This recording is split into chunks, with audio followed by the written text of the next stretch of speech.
থাকবে, আপনারা কেউ সমুদ্রে যাবেন না। বঙ্গোপসাগরে তৈরি হয়েছে ঘূর্ণিঝড় রেমাল। রবিবার মধ্যরাতে বাংলাদেশ এবং পশ্চিমবঙ্গের সংলগ্ন উপকূলে আছড়ে পড়তে চলেছে রেমাল।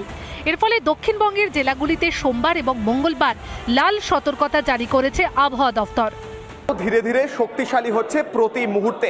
এই মুহূর্তের পরিস্থিতি যা, রেমাল এই মুহূর্তে যে জায়গায় রয়েছে সেই জায়গা যদি একদম স্পেসিফিকভাবে দেখানো যায়, বাংলাদেশের বেশ খানিকটা অংশে ইতিমধ্যেই প্রভাব বিস্তার করেছে রেমাল। সুন্দরবনের সবকটি উপকূল থানার পক্ষ থেকে চলছে মাইকিং। মৎস্যজীবীদের সতর্ক করা হয়েছে। জলপথেও পুলিশের পক্ষ থেকে চলছে মাইকিং। এছাড়া বকখালি, সাগর, ফ্রেজারগঞ্জে পর্যটকদের সতর্ক করা হচ্ছে। আতঙ্কিত উপকূলবাসী। লাল অংশ, এই লাল অংশটি হলো ঘূর্ণিঝড় রেমাল, যেখানে দেখা যাচ্ছে যে স্পষ্টভাবে ল্যান্ড অর্থাৎ স্থলের দিকে, স্থলভাগের দিকে এগোচ্ছে এই ঘূর্ণিঝড় রেমাল। এবং এই মুহূর্তে কোথায় রয়েছে? এই মুহূর্তে রয়েছে এই হলো ভারত।